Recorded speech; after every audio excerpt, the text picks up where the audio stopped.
So chapter 1 of a 2022 Africa Economic Outlook is about macroeconomic performance and outlook. And one of the key findings of this chapter is that GDP growth in Africa in 2021 increased strongly to 6.9%, following the decline that we observed last year, which was about 1.6%.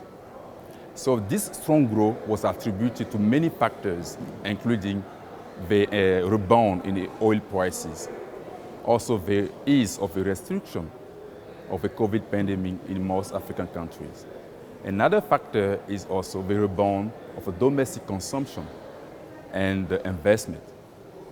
And then when you look at the landscape of GDP growth in Africa in 2021, you will see that growth was broad-based, but there are some variations across the regions, with the highest growth in North Africa, with a growth of 11.7%. And then we have Central Africa, which recorded the weakest growth in Africa, of a growth of 3.4%. But all those regions recorded remarkable performance in 2021. And as Africans, we need to be proud of what we did last year. And when you look at the outlook, we also see that GDP growth is projected to decelerate to 4.1% in 2022 and to stabilize around 4% in 2023.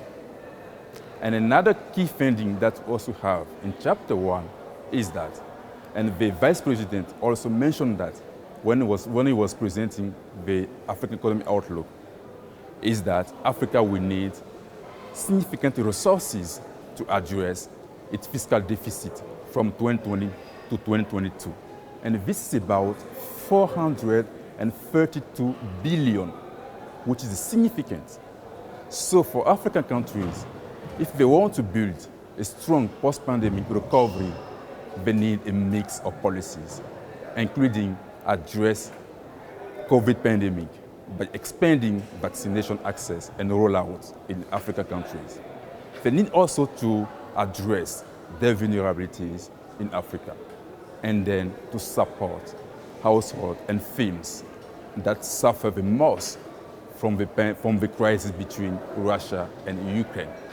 And another important element also for Africa, if we want to build the Africa that we want, is to address the effect of climate change, which is the topic of chapter 2 and chapter 3.